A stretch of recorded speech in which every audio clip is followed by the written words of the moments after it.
नमस्ते। आज हम भारत की अदालतों के कुछ बहुत ही महत्वपूर्ण और कह सकते हैं दिशा बदलने वाले घटनाक्रमों पर बात करेंगे। हमारे पास 5 ऐसी खबरें हैं जो पारिवारिक कानून से लेकर संवैधानिक मामलों तक फैली हुई हैं। ये वो मामले हैं जो प्रैक्टिस करने वाले वकीलों और कानून पर नजर रखने वालों के लिए मतलब हम सबके लिए बहुत मायने रखते हैं। तो चलिए शुरुआत करते हैं एक बहुत ही बुनियादी सवाल से। क्या घर के काम की कोई आर्थिक कीमत होती है? पंजाब और हरियाणा उच्च न्यायालय के हिसाब से तो होती है, और वो भी बहुत ज्यादा।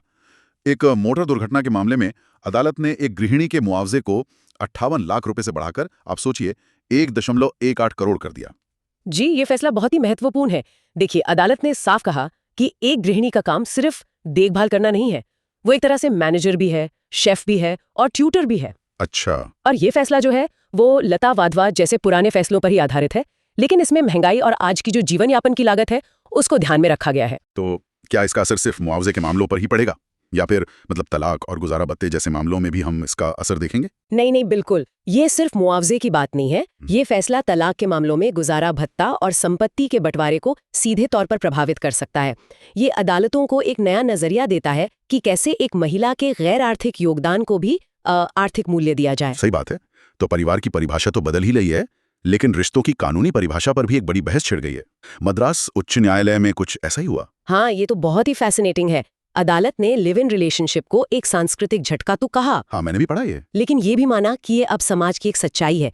और यहाँ सबसे दिलचस्प बात यह है कि जस्टिस एस श्रीमती ने सुझाव दिया कि इन रिश्तों को प्राचीन गंधर्व विवाह जैसा दर्जा दिया जा सकता है। गंधर्व विवाह, ये आखिर है क्या, और अदालत आज के जमाने में इसका जिक्र क्यों कर रही है? देखिए, गंधर्व विवाह जो है वो मूल रूप से आपसी सहमति पर आधारित एक विवाह होता था, जिसमें कोई रस्में या परिवार की भागीदारी जरूरी नहीं होती थी। अच्छा। तो अदालत शायद ये कहने की कोशिश कर रही है कि जब दो वयस्क सहमति से साथ रह रहे हैं तो उन्हें कानूनी सुरक्षा क्यों ना दी जाए, खासकर महिलाओं को। ये एक तरह से आधुनिक सामाजिक व्यवस्थाओं को पारंपरिक कानूनी ढांचे में फिट करने की कोशिश है। मतलब धोखे से यौन संबंध बनाने जैसे मामलों में न्याय मिल सके, जैसा कि भारतीय न्याय संहिता की धारा 69 में है। बिल्कुल। रिश्तों की पहचान से आगे बढ़ते हैं एक और पहचान के मुद्दे पर, लेकिन इस बार नागरिकता की। कर्नाटक में एक मां अपने कनाडाई मूल के बेटे के लिए भारतीय नागरिकता मांग रही हैं, और मामला प्रक्रिया में उलझ गया है। हाँ, ये मामला सिर्फ एक ऑनलाइन फॉर्म का नहीं है। असल में इसमें नागरिकता अधिनियम की धारा 14 को भी चुनौती दी गई है। वो धारा जो केंद्र सरकार को बिना कारण बताए आवेदन खारिज करने की शक्ति देती है। जी, तो सवाल यह है कि क्या प्रक्रिया इतनी अस्पष्ट हो सकती है कि किसी के अधिकारी खतरे में पड़ जाएं? ये प्रक्रियात्मक स्पष्टता के महत्व को उजागर करता है। मतलब ये मामला प्रक्रियात्मक पारदर्शिता और प्रशासनिक शक्तियों की सीमाओं के बारे में है। एक तरफ ये व्यक्तिगत अधिकारों की लड़ाई है, तो दूसरी तरफ सामुदायिक प्रतिनिधित्व का एक बड़ा सवाल इलाहाबाद उच्च न्यायालय पहुंचा है। जी, उत्तर प्रदेश में एक जनहित याचिका दायर हुई है जिसमें 2026 के पंचायत चुनावों से पहले एक समर्पित ओबीसी आयोग बनाने की मांग की गई है। इसके बिना सुप्रीम कोर्ट का जो ट्रिपल टेस्ट है वो पूरा नहीं हो सकता। ये ट्रिपल टेस्ट सुनने में तो काफी तकनीकी लगता है, आसान शब्दों में इसका क्या मतलब है? देखिए, सुप्रीम कोर्ट ने विकास किशन राव गवली मामले में ये टेस्ट तय किया था। इसके 3 चरण हैं। पहला, पिछलेपन का डेटा इकट्ठा करने के लिए एक आयोग बनाओ। ठीक है। दूसरा, उस डेटा के आधार पर आरक्षण का अनुपात तय करो। और तीसरा, ये सुनिश्चित करो कि कुल आरक्षण 50% से ज्यादा ना हो। मुश्किल ये है कि राज्यों के पास अक्सर ऐसा सटीक डेटा नहीं होता। तो ये याचिका जरूरी है ताकि चुनावों में उचित प्रतिनिधित्व सुनिश्चित हो सके। बिल्कुल। और आखिर में एक ऐसा मामला जो सीधे तौर पर हमारे कानूनी पेशे से जुड़े लोगों को प्रभावित करता है।